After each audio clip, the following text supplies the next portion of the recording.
Picture this. You're standing at the edge of a geyser that shoots boiling water 150 feet into the air every 90 minutes like clockwork, surrounded by a landscape so alien it looks like another planet.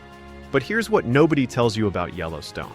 This isn't just a national park. It's literally a supervolcano that could theoretically end civilization as we know it. And you can walk right on top of it. I've spent the last 3 years visiting Yellowstone in every season, and I'm about to share everything I wish someone had told me before my first trip. Because while millions of people visit this place every year, most of them are doing it completely wrong. Let's start with the elephant in the room, or should I say, the volcano in the room. Yellowstone sits on top of one of the largest active volcanic systems on Earth. The entire park is essentially the caldera of a massive volcano that last erupted 640,000 years ago. This isn't just trivia, it's the reason everything here exists. Those famous geysers, hot springs, and bubbling mud pots, they're all powered by the magma chamber sitting just a few miles beneath your feet. But before you panic and cancel your trip, scientists monitor this thing constantly, and there are absolutely no signs of an imminent eruption.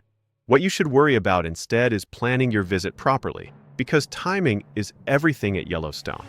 Here's your first major decision: when to go. Summer is peak season for good reason. All roads are open, wildlife is active, and weather is predictable. But it's also when you'll share Old Faithful with literally thousands of other people. I've seen parking lots so packed that people are hiking 2 miles just to see a geyser. Spring offers something magical that most visitors never experience: wildlife emergence. Bears coming out of hibernation, wolves with new pups, and bison calving season. The downside: many roads are still closed from snow, and weather can be unpredictable. You might see a blizzard and 70-degree sunshine in the same day. Fall is my personal favorite. The crowds thin out dramatically. Elk are bugling during mating season, creating this haunting sound that echoes through valleys, and the aspen trees turn brilliant gold. Winter transforms the park into something from a fairy tale, but you'll need to join a snow coach tour or bring serious winter gear. Now let's talk strategy, because most people approach Yellowstone completely backwards. They rush from geyser to geyser, checking boxes like they're on some kind of thermal feature scavenger hunt. Don't be that person. Instead, pick a base and explore deeply. The park is roughly figure-8 shaped with 2 main loops, upper loop and lower loop. Most visitors try to see both in a rushed 3-day trip. Big mistake. Choose one loop and really experience it. If you go with lower loop, you're talking Old Faithful, Grand Canyon of Yellowstone, and Yellowstone Lake. This is classic Yellowstone, the stuff on postcards. Old Faithful isn't actually the most impressive geyser in the park, but it's reliable, erupting roughly every 90 minutes. The real star is Grand Prismatic Spring, a rainbow-colored hot spring larger than a football field. The colors come from heat-loving bacteria that literally paint the spring in blues, greens, yellows, and oranges.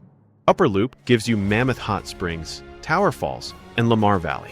Mammoth looks like frozen waterfalls made of white stone, actually limestone terraces built over thousands of years. Lamar Valley is America's Serengeti, where you'll see more wildlife than anywhere else in the lower 48 states. Speaking of wildlife, forget everything you think you know about national park animals. These aren't zoo animals. They're completely wild and potentially dangerous. Every year, people get injured because they treat 2,000-pound bison like oversized cows. The rule is simple. Stay 25 yards from bison and elk, 100 yards from bears and wolves. But here's the secret to wildlife watching that nobody talks about. Timing and location matter more than luck. Early morning and evening are prime time. Animals are most active then, and lighting is better for photos. Lamar Valley at sunrise is legendary among wildlife photographers. Hayden Valley at sunset is where I've seen the most wolves.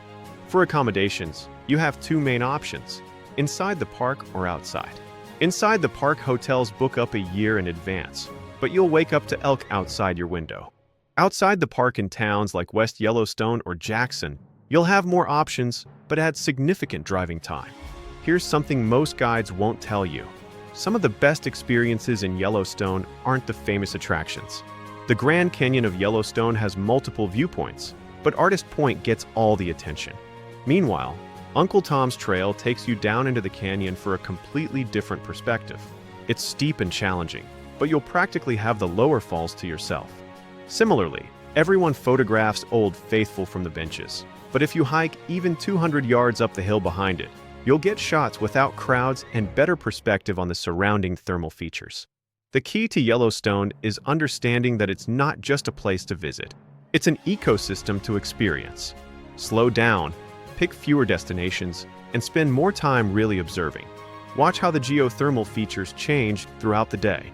Notice how wildlife behavior shifts with weather and seasons. Pack layers no matter when you visit. Mountain weather changes fast, and thermal areas create their own microclimates. Comfortable walking shoes are non-negotiable. You'll be doing more hiking than you think. Most importantly, remember that Yellowstone isn't going anywhere, but your opportunity to see it in its current state might be limited. Climate change is already affecting snowpack, wildlife patterns, and even some thermal features. This place will change you if you let it. It's not just about the geysers or the animals. It's about connecting with something larger than yourself, something that's been here long before humans and will be here long after we're gone.